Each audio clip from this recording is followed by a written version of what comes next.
I was halfway down the stairs when I realized I had pulled on the wrong shirt that morning, not because it didn't belong to me legally, or because anyone would really notice, but because the fabric didn't sit right on my shoulders. The sleeves hung a little too low, and the scent that lingered along the collarbone wasn't mine. Familiar but distant, like something borrowed from a different version of myself I hadn't met yet. I could have turned around and changed, could have laughed it off and tossed it in the laundry. But instead I walked into the kitchen where he was already standing by the window, his hand curled around a chipped mug from one of those old diners you only find off back roads, the kind people keep for sentiment, not style. The steam rising past his jaw as the light caught in a way that made the room feel warmer than it actually was. He didn't turn when I entered, didn't comment or joke, just gave a small nod without looking, the kind that says, "I know you're here," and I let the moment pass like it was nothing, walked to the sink, turned on the water, and held my hands beneath it longer than I needed to. Not to rinse anything important, but just to have something to do while I found my breath again in the hush of a house that hadn't hosted more than polite conversation in weeks. There was something about the way silence stretches when two people try not to touch it, the way a wooden floor seems louder when nobody's laughing anymore. And when he finally spoke, his voice was gentle, like he was stating a fact he already knew didn't need explaining, saying only, "That's mine," without irritation or surprise, just quiet recognition. And I looked down at the oversized shirt clinging to my arms and said, "I know, but it fits," because somehow that felt like a better answer than sorry. He didn't reply, didn't smile or tease or say anything clever, just stepped into the hallway with a slowness that made me think his body still remembered the stroke, even if his pride tried to forget. The kind of walk that carries its own weight, and as the floor creaked beneath him, I let the silence follow him out, not wanting to break whatever balance we'd unknowingly created between two people alone for reasons that had nothing to do with romance and everything to do with obligation. My husband had been gone for 11 days now, somewhere along the border, between signal and no signal, where messages came late and photos loaded half-finished, where his voice on the last call sounded grainy and tired, saying things like, "Don't forget to water the basil," and "I'll try to be back before the end of the month." And I had nodded even though he couldn't see me, even though I didn't ask him to come home sooner, because I had long ago stopped wanting anything I wasn't sure I'd still recognize. The rest of the day moved in that slow-motion way days do, when nothing demands your attention, when the television stays off and the clock ticks too loudly and the mail holds nothing but circulars and bills. And I found myself folding clothes I'd already folded twice, running errands that didn't need running, baking an apple tart from fruit that had started to bruise, and still somehow feeling like I hadn't done a single thing worth noting. Later, he wandered through the laundry room where I stood sorting towels, his hand brushing a basket as he offered to help. And though I said he didn't need to, that I had it covered, he stayed anyway, picking up pieces one by one, pressing sleeves into place like someone taught him to respect fabric. And when he held up my light blue sweater and asked, "This one hers?" before correcting himself with a soft, "No, it's yours, isn't it?"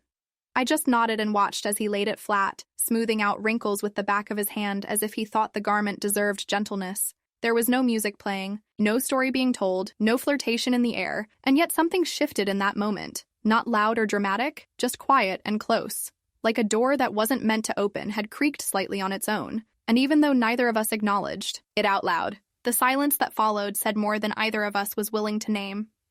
That night, I walked around the block after sunset, pulling his coat tight across my ribs even though the evening wasn't cold, just still. And when I came back and climbed the porch steps, I saw the upstairs light flicker on as a figure passed in front of the window, his shadow familiar, steady, not intrusive but undeniably present, and I stood for a moment before entering, not because I was afraid, but because I realized I didn't want the day to end just yet, even if I wasn't sure why. Inside, the kitchen still held the faint warmth from the oven earlier, the scent of cinnamon clinging to the walls even though the tart had already been covered and pushed to the side, as if I wasn't ready to deal with the idea that I'd made something no one had really asked for and no one had complimented, not even out of politeness.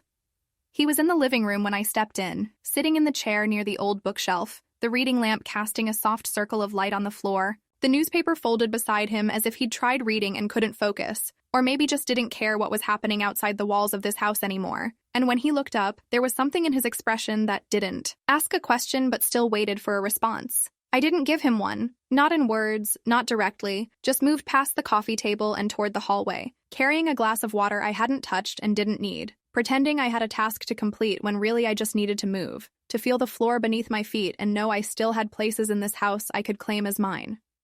Before I reached the stairs, he said something so quietly I wasn't sure I heard it right, just my name, Or maybe not even that. Maybe just a sound that resembled it, and I stopped, not turning back, not breathing too deeply, waiting to see if he would speak again, but he didn't. And the moment passed like a thread slipping from a needle, too thin to hold anything in place. Upstairs, I stood in the doorway of the guest room, the one that used to be a home office, before it became the only space he could manage when the stroke left him slow on one side and full of frustration he didn't dare show. And I stared at the bed he'd made that morning, sheets tucked too neatly, pillowcases straightened, and I thought about how many quiet mornings he'd had to relearn the simplest things just to feel like he hadn't completely lost control.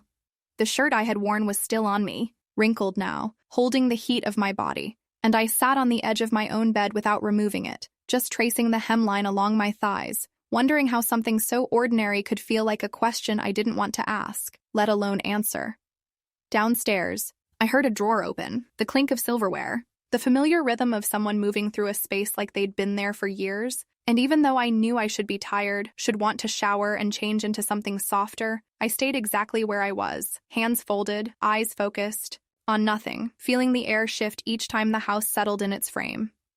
Later, I found myself in the laundry room again, checking a dryer that wasn't running, folding a blanket that didn't need folding, moving with that same automatic grace women learn when they don't want to think too hard about why they're still awake, and he passed behind me quietly, not brushing my arm, not speaking, but slowing just enough that I felt the pause before he moved on.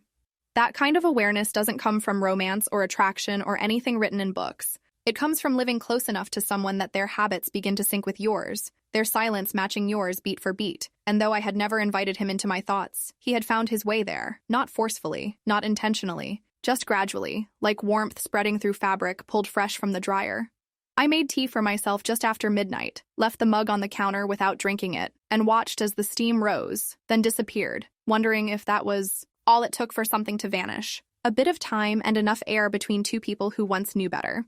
By the time I climbed into bed, the hallway light had been turned off, his door closed, the house quiet again in that way that isn't peace but distance, the kind of quiet that hums low and slow like an unresolved chord. And as I pulled the covers over my shoulders and let my eyes adjust to the dark, I realized that I hadn't spoken a single full sentence aloud all day. It should have felt lonely, but it didn't. It felt like the beginning of something I didn't have words for yet. The weather had shifted overnight without warning, the sun barely pushing through the pale sky as we pulled out of the driveway together that morning, both of us sitting in silence for longer than was reasonable while the heat struggled to push through the vents, and I stared out the passenger window at the familiar rows of houses that didn't seem to recognize me anymore. Houses I used to know before the seasons started blending, and the idea of home became something I tried not to define too precisely. He said we needed a few things from the store, and I agreed too quickly, not because I had anything urgent to buy, but because leaving the house with someone else, even for an hour, felt like a better option than staying behind and pretending the air in the laundry room wasn't still filled with the memory of his hand brushing my sweater just a little too carefully, his fingers moving with the kind of precision you only use when something matters more than you admit.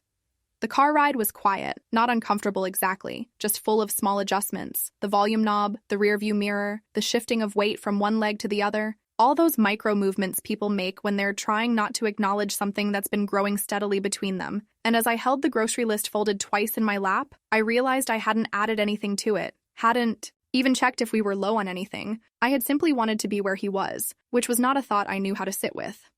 The store was nearly empty, the aisles half-lit, the scent of citrus cleaner clinging to the floor tiles, and as we moved through the motions of shopping, filling the cart with the usual paper towels, bananas, oat milk, dish soap, I noticed that we never walked side by side, always slightly out of sync, as if to avoid the accidental closeness that might remind either of us of what had nearly happened the night before when the porch light turned on and the upstairs shadow paused just a moment too long.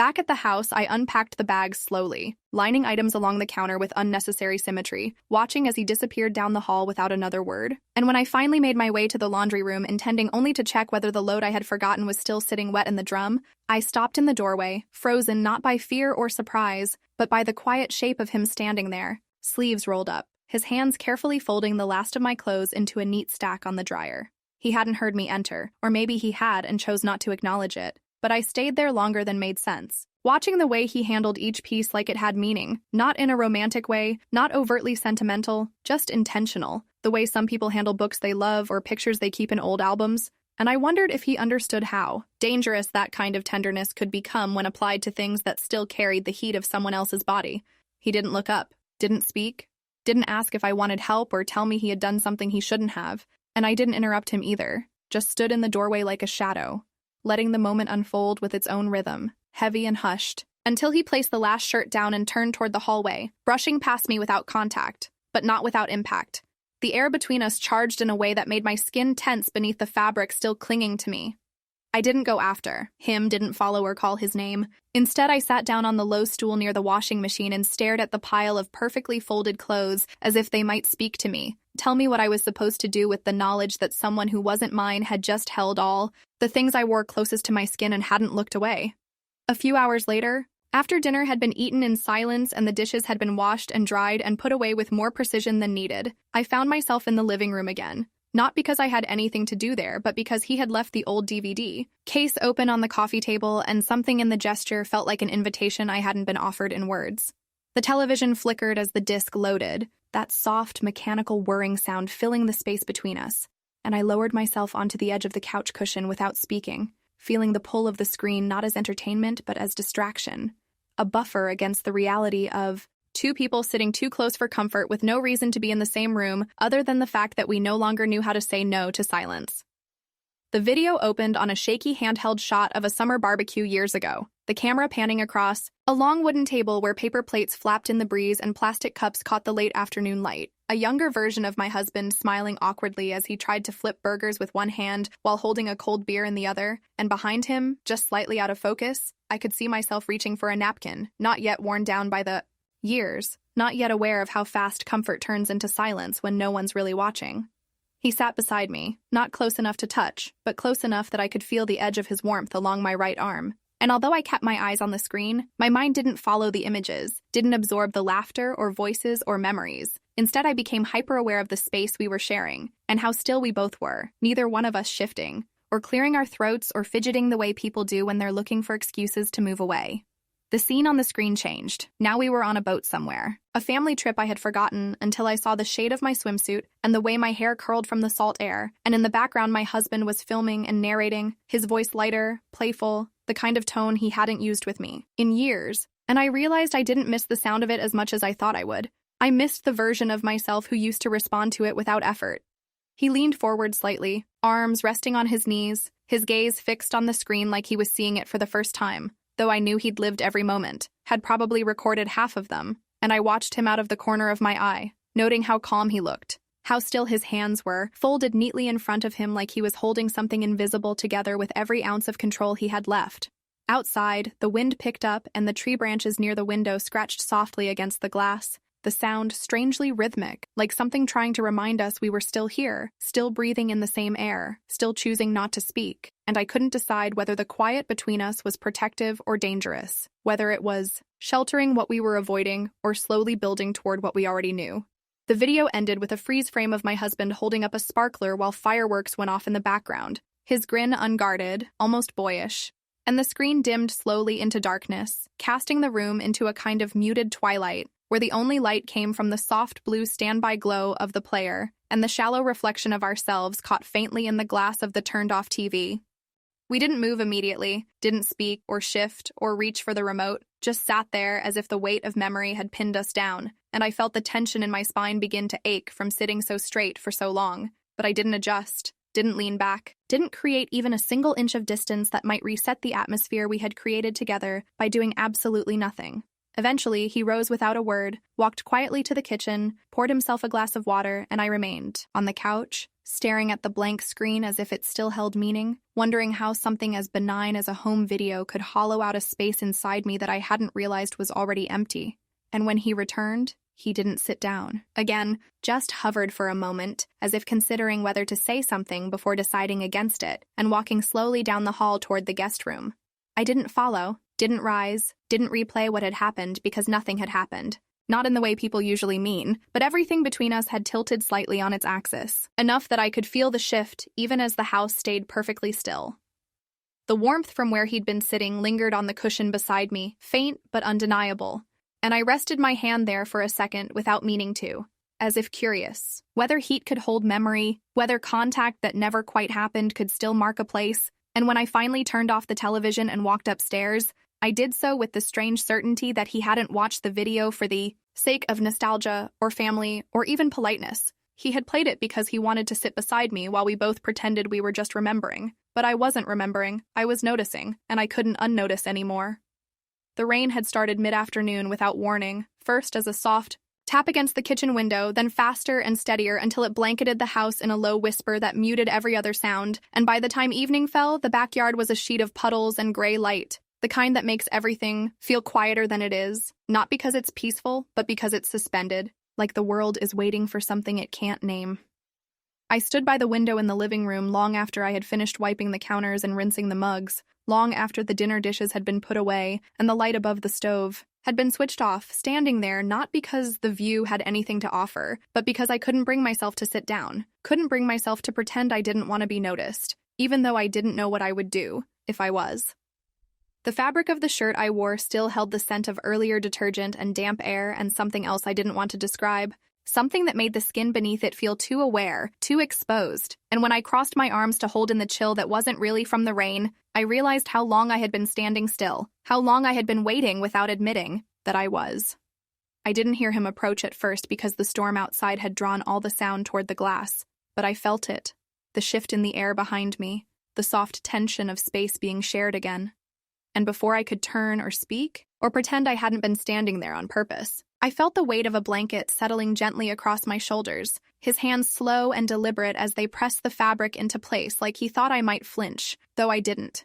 His fingers brushed my collarbone just briefly before resting, on the tops of my arms, and I stayed where I was, not leaning into the touch, but not stepping away either, because the warmth spreading through me didn't feel like danger. It felt like memory, or the promise of one. And for several seconds, that felt impossibly long, neither of us moved or breathed too deeply or tried to make sense of what was happening. I turned to say something, though I didn't know what. Maybe thank you, or it's fine, or I was just about to sit down, but the words didn't come because the moment I looked over my shoulder, I found his face so close to mine that my thoughts collapsed into sensation, into the steady weight of his gaze and the faint scent of whatever soap he'd used that morning, into the stillness that asked for nothing but refused to release me. He didn't lean in suddenly or surprise me or make a move that could be misread. He simply waited with that same quiet intensity I had felt in the laundry room, and again on the couch, and again every time we passed each other in hallways, we were both pretending we're too narrow, and I felt my own breath catch. Not because I was shocked, but because I wasn't, because something in me had already crossed this line long before either of us moved. The kiss happened not like an accident, and not like a decision, but like a breath that had been held too long and finally had to be let out. A soft meeting of mouths without pressure or urgency, a stillness so deliberate it became its own kind of statement. And though it didn't last more than a few seconds, something inside me stilled in a way that hadn't happened in years, something I didn't know I had been waiting for until it found me. We stayed close, lips parted just slightly as we pulled away, neither of us stepping back, neither of us speaking, just standing there in the soft blue light of the living room with the sound of rain behind us and the weight of 1,000 things unsaid filling the space that had always existed but had never been acknowledged. And it was only the whistle of the kettle from the kitchen that finally broke the moment, sharp and sudden and almost cruel in its timing. I turned away first, pulling the blanket tighter around myself and walking slowly toward the counter where the steam was beginning to rise from the spout, my hands shaking slightly as I reached to turn off the burner, and when I looked back toward the living room, he had already stepped away, already returned to his usual distance, already resumed the shape of the man I had lived beside for weeks without really touching. I poured the water, not because I needed tea, but because I needed to hold something, and as I reached for a napkin to wipe the edge of the mug, I noticed the faint pink smear from my lips on the corner of the paper and paused, just for a second before leaving it, there on the table like I hadn't seen it at all. I didn't go back to the living room after the water had settled in the kettle and the mug had cooled enough to sip. Instead, I stayed in the kitchen longer than necessary, pretending to search for honey in the drawer near the sink, pretending I was trying to remember whether I had already added lemon or had only thought about it, moving slowly through the steps of making tea. Not because I wanted the drink, but because I needed to do something with my hands that wouldn't betray the tremble I hadn't been able to shake since I turned away from him. The napkin with the pink smear still sat where I had left it, folded once near the spoon like it belonged there, like it wasn't evidence of anything except habit, and I kept glancing at it without touching it, as if removing it would make it more suspicious than letting it sit there, a quiet confession in cotton that neither of us was ready to acknowledge.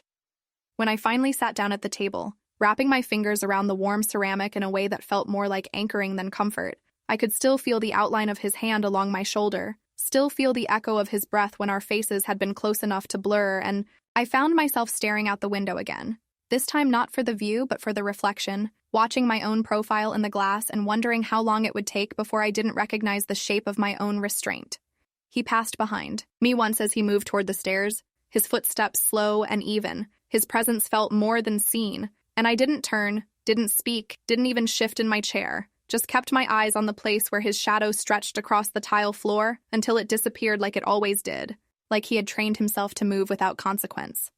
I slept that night in the guest room, not because I had to, not because anyone had asked me to, but because the idea of staying in my usual bed, in my usual room with my usual thoughts, felt unbearable, and I told myself it was only for a change of scenery, told myself it was quieter on the other side of the house, told myself I wouldn't stay long. I didn't dream, or if I did, I didn't remember anything, just woke up sometime near dawn with a heaviness in my chest that had nothing to do with sleep and everything to do with the question I had been trying not to form, the one that hovered at the edges of my conscience like a curtain I wasn't ready to pull back.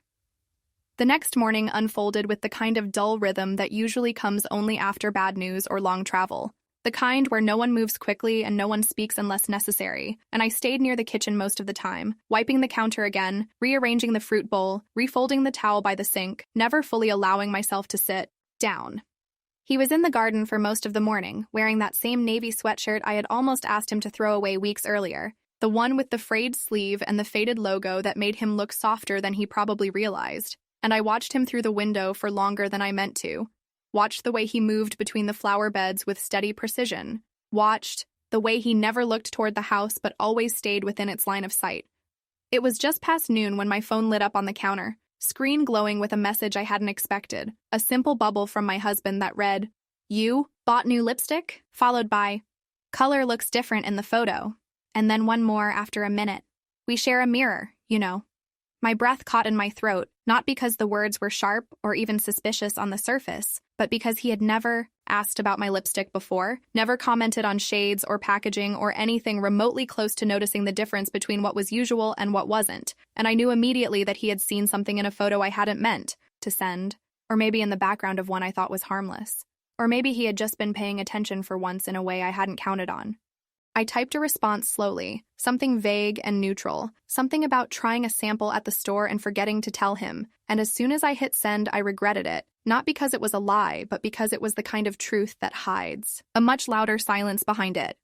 The napkin with the lipstick mark was still on the table where I had left it the night before, and I picked it up now not to throw it away but to fold it again, smaller this time, tighter, as if making it disappear by inches could undo what had already been seen. He came in from the garden just as I was setting the napkin down on the counter, his hands damp from rinsing off the trowel, and though he didn't look at me directly, I felt it, the question behind his glance, the echo of what we hadn't spoken, the impossibility of pretending we hadn't crossed a line that neither of us had drawn clearly enough to avoid stepping over it. We didn't speak for the rest of the afternoon, but every moment from that point forward lived in a different atmosphere, one where even silence was loud. The next morning began with the kind of purposeful quiet that doesn't happen by accident. The kind where doors close softer than usual and footsteps land slightly slower, and even though neither of us said anything that could be mistaken for avoidance, I knew the rhythm of the house had changed again, shifting into something more cautious, more curated, as if we had both silently agreed to keep our distance, without admitting what that distance was meant to protect. He was already outside by the time I finished my first cup of coffee, moving slowly across the yard with a set of tools I didn't know we still had, dragging the rusted cart toward the back shed where the door had needed realigning since last winter, a project my husband had mentioned but never started, and as I watched through the screen above the sink, I realized I had no memory of ever seeing the shed actually open, only closed and forgotten and leaning slightly to the left like it had been bracing against time. I stayed indoors longer than necessary, first in the laundry room, then in the hallway near the coat rack where I pretended to search for a missing scarf, then again in the kitchen where I refolded the dish towels and wiped the counter twice, each movement deliberate, rehearsed, as if keeping my hands busy might convince the rest of me that I wasn't listening for the sounds of hammering or footsteps or the low scrape of the toolbox across the concrete path. Around noon, I stood near the back door pretending to check the weather on my phone, watching as he adjusted the hinges on the shed, His sleeves rolled to his elbows and his back slightly hunched from the awkward angle of the door. His motions steady and mechanical, like someone working just hard enough to keep from thinking. And for a second, I wondered if he could feel me watching, if the hair on his arms still registered the change in air when I entered a room or stood too close to a window. I didn't go out, didn't bring him water or ask how it was going, or offer to hold anything in place, because the space between us had become too precisely measured, like a line drawn in chalk across a wooden floor, visible only when you looked from the right angle, and I wasn't ready to test whether stepping over it again would feel the same as the first time, or whether it would splinter everything we hadn't dared say aloud.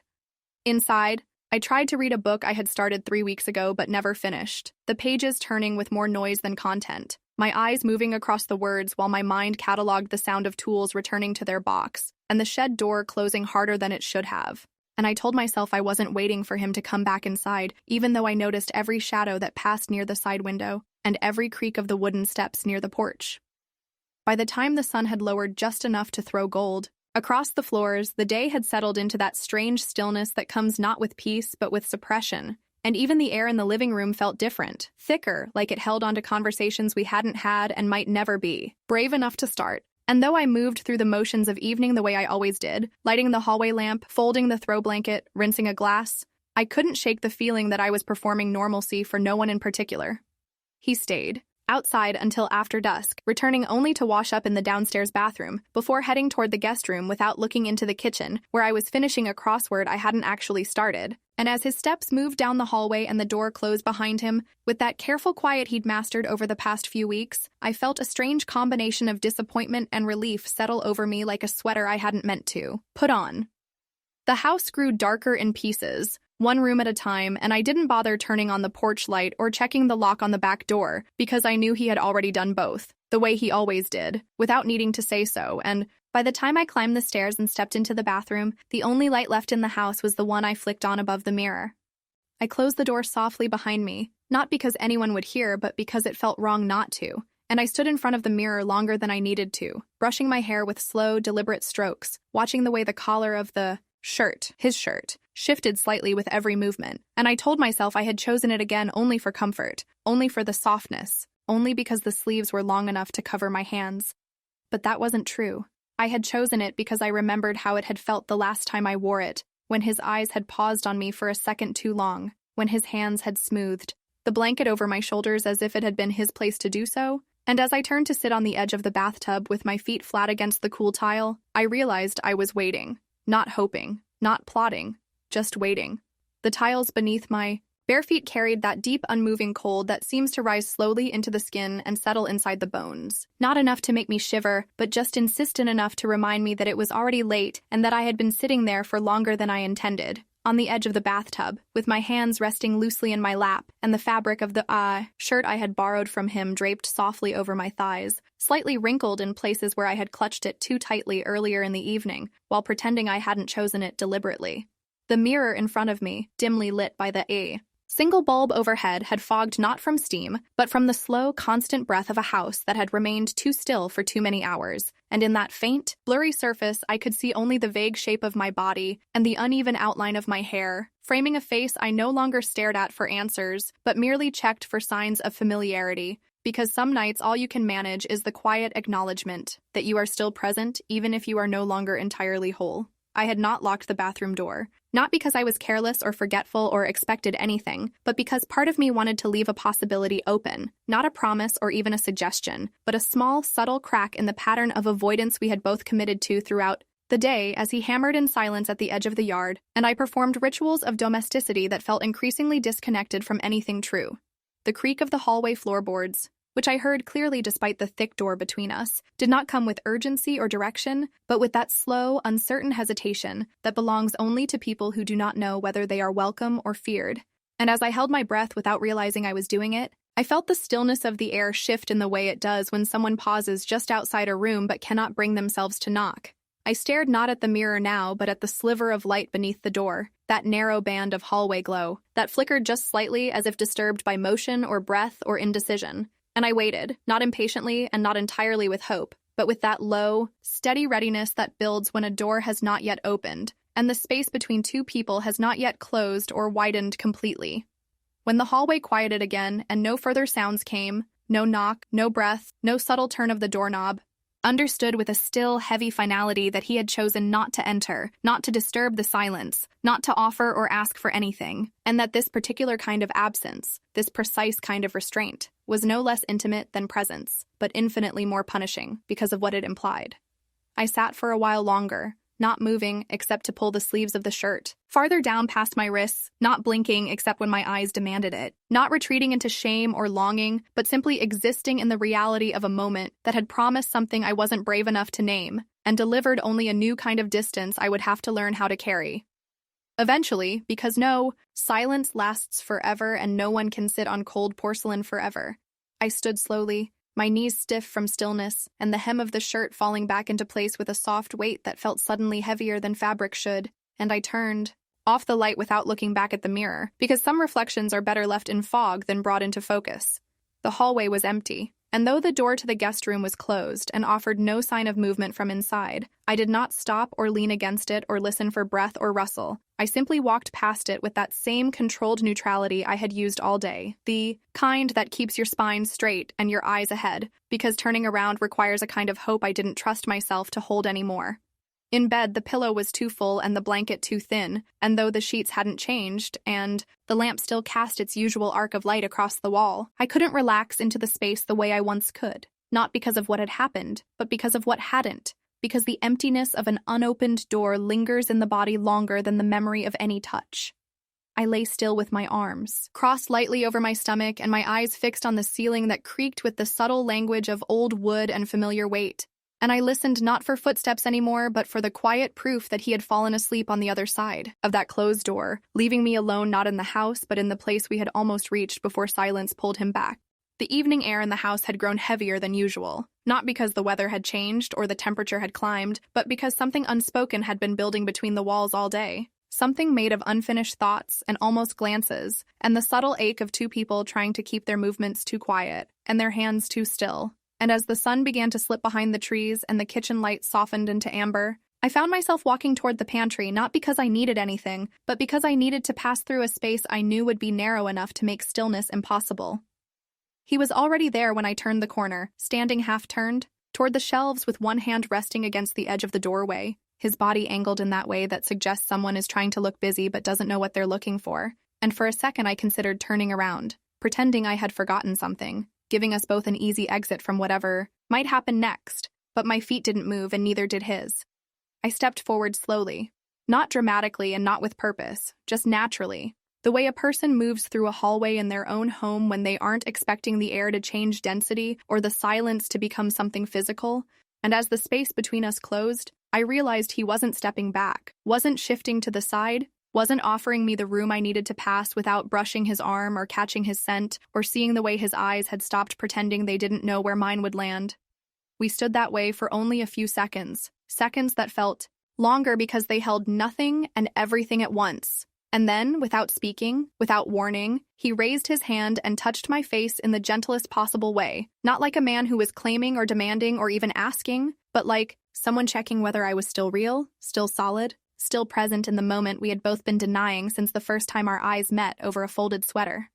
His fingertips brushed the line of my cheek slowly, tracing a shape that felt more like memory than skin. And I didn't move away, didn't flinch or lean back or shift my weight towards safety, because there was no safety anymore. Not in the pantry and not in the house and not in the space between our bodies, which had narrowed to a sliver of air I no longer had the strength to protect. The kiss didn't surprise me and it didn't frighten me either. It simply happened with the inevitability of a tide reaching the shore, not rushed or sloppy or full of heat, but long and quiet and aching. And as his mouth met mine with a hunger that had nothing to do with lust and everything to do with deprivation, I let myself respond not with hesitation but with a softness I hadn't given to anyone in years, because I no longer remembered how to withhold it. My back touched the wall first, the cold plaster anchoring me while his hand slipped gently to my waist, not gripping or pulling but resting just above the line of my sweater, and I felt my entire body lean into that contact without needing permission, without requiring justification, because in that second there was no past and no future, only the warmth of his mouth and the steady breath we shared in the half-light of a space too small to lie in.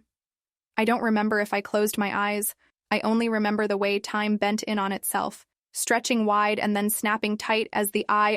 sound of the front door opening shattered the moment with a finality that could not be mistaken for anything but the return of reality. And as the familiar sound of keys dropping into the wooden dish on the entryway table echoed down the hallway, I felt him pull back with the same control he had used to hold me, not hurried, but absolute. We didn't speak, didn't exchange glances, or words, or even guilt. We just separated like people who had shared something irreversible and now had to pretend it had never happened. And I stepped past him quickly, with my hands still trembling and my mouth still parted from the kiss, reaching for the counter without knowing what I was looking for, only needing to do something with my body that didn't involve remembering what his had felt like against mine. I heard the sound of footsteps growing louder, the uneven weight of a travel bag being set down, the brief pause near the dining room doorway, and I turned just in time to see my husband standing there, eyes locked on mine and then on the pantry behind me, his face not angry and not surprised, just silent, completely and painfully silent. And in that silence, I felt everything I had feared begin to take shape without anyone needing to say a word. He appeared in the doorway without warning or sound, standing still with the kind of unnatural calm that tells you something final has just begun to happen. And in the brief seconds that passed between the moment our eyes met and the moment he shifted his gaze toward the pantry behind me, I felt time stop not like a metaphor, but like an actual collapse of movement and meaning, as though everything I had believed about containment and control had dissolved into the air with the same quiet force that now surrounded us. He didn't ask a single question and didn't raise his voice or change his expression, didn't demand answers or look for excuses. He simply stood there in silence, his travel bag still hanging from his shoulder, his eyes moving slowly from my face to the open door behind me where the weight of the room and the heat of the moment had yet to fully fade, and in that stare was something far colder than anger, something more deliberate than shock, something that made me understand instantly that the ground I was standing on had already given way, and I had simply not noticed. When he finally turned and walked past the pantry without saying a word to the man still frozen within it, I felt something inside me collapse in a way that could not be rebuilt. Not because he had caught me or judged me or punished me, but because he had already decided that there was no version of this story in which I could remain part of his life without him having to leave a part of himself behind. I didn't move at first, didn't speak or chase after him or even close the pantry door. I simply stood still with my fingers resting on the edge of the countertop and my mouth still tasting like what I hadn't had the courage to stop. And I realized that nothing could be undone, not the contact or the silence or the stillness, and certainly not the choice I had made in the moment when I could have said no, but didn't. The house felt different immediately. Not broken or violent or loud, just emptied of something essential that had once made its way through the floorboards and picture frames and familiar doorways. And as I finally turned off the kitchen light and walked slowly upstairs, I passed his closed bedroom door without pausing, knowing that if I knocked, the sound would be met with the kind of silence that no explanation could soften. I didn't sleep that night. Didn't even lie down properly, just curled up on top of the blankets. In the room I had claimed temporarily as my own, still wearing the shirt I had kissed someone in, still holding my breath every time the stairs creaked or the wind shifted against the windows, as if expecting the sound of a suitcase being dragged across the floor or a voice raised in fury, but the house remained entirely, painfully still. By morning, the light had changed again, and as I walked downstairs slowly, still barefoot, still uncertain whether I was part of this house or only a visitor who had overstayed, I found the kitchen, empty except for a single envelope placed directly in front of my usual chair at the table, the paper unsealed and unmarked, but weighted with unmistakable intention. Inside the envelope was a folded train ticket, printed clearly with the name of the nearest station and the time of departure circled in blue ink, and underneath it, on a small piece of plain white stationery, were 3 words written in his unmistakable handwriting, steady and controlled and painfully simple. You leave tomorrow. There was no signature, no question, no explanation offered or expected, only that quiet directive written without cruelty but also without warmth. And I sat down slowly at the table, not to argue or react or make decisions, but to feel the full weight of what it meant to be released from a life without being invited to return to it. The ticket remained in front of me for several minutes, while the house settled back into its ordinary rhythm, the low hum of the fridge, the birds beyond the window, the muffled sound of traffic in the distance. And although I could have stood up, could have packed, could have found words to say, I remained there in silence, because some ends are not made of noise or confrontation, but of gestures too calm to be mistaken for anything but permanent. The platform was almost empty when I stepped off the train, the wheels of my small suitcase clicking against the uneven concrete as I moved slowly toward the exit without expecting anyone to be waiting, not because it hadn't occurred to me to hope, but because some silences speak louder than goodbye. And by the time I reached the edge of the parking lot where my husband's car had once always been the first to appear, I already knew that the only thing left between us was absence, carefully constructed and deliberately maintained. The taxi ride from the station to the house felt both longer and shorter than it should have, each familiar landmark along the road stirring a mix of recognition and distance, as if I were returning not to a place where I had lived, but to a scene I had once played in and now must revisit as an outsider. And when we finally turned into the gravel driveway, the tires crunching with that same hollow rhythm I used to recognize from inside the kitchen, I saw immediately that no light had been left on and no door stood ajar in welcome, only the quiet stillness of a home that had decided not to wait. The key still worked, though part of me thought it might not, and when I stepped inside, the first thing I noticed was not the emptiness of the hallway or the faint trace of lavender cleaner in the air, but the way the silence had changed shape. No longer the tense stillness of two people avoiding words, but the complete and final quiet of someone who has already spoken everything they needed to say by removing themselves from the conversation. The house was clean. Too clean, in fact. The kind of clean that isn't about order or habit, but about erasure. And as I moved from room to room without taking off my coat or setting down my bag, I found no signs of life left behind. Not his boots by the back door, not his mug in the sink, not even the charger he always left half plugged into the outlet near the stairs. And it wasn't until I entered the kitchen that I saw the box, taped shut with careful precision and placed exactly where my purse used to rest every evening when I came home from work. I knew it was mine before I even looked at the label, not because it had my name on it, but because it carried the kind of restraint only someone who still knew me well enough to hurt me would use. And when I peeled the tape back slowly with shaking fingers and lifted the flaps, I saw, folded too neatly to be accidental, the same shirts I had worn during those evenings when everything had begun to blur, the soft cotton still faintly scented, with a detergent I had once considered comforting. Beneath the shirts, near the bottom of the box, was a small black flash drive taped to a square of white paper on which only 2 words were written in clean block letters: "Watch fully." And for a moment I just stood there, holding the note without moving, without breathing deeply, without knowing whether I had the courage or the stupidity to do what it asked. But then I walked slowly to the laptop still sitting on the counter, the same one I had used for grocery lists and weekend recipes and birthday videos, and I inserted the drive without thinking too long. The screen lit up immediately with a single video file, time-stamped and labeled with a title that made my throat tighten: "The Real Story, Edited." I clicked play. The footage began with the kitchen, soft afternoon light falling across the floor, and in the frame sat the man I had kissed, the man whose presence had undone me slowly, his face turned slightly away from the camera, which I realized too late had been mounted high near the corner cabinet, its angle wide enough to capture the entire room. And across from him, calm and expressionless, sat my husband, who said nothing but kept the phone on the table recording as the older man spoke in a voice so full of unguarded honesty that I couldn't pretend not to hear every word. He talked about feeling awake again for the first time in years, about the strange, impossible sense of being seen, about how sometimes presence alone can make a person feel alive in ways they had forgotten they were capable of. And though he never used my name, never said anything overtly shameful or cruel, every syllable felt like a mirror held up to a version of myself I no longer had the luxury of denying. The video cut abruptly to a second clip, darker this time, grainier, filmed from a different angle, somewhere above the pantry door, and there we were, pressed too closely together in that narrow space,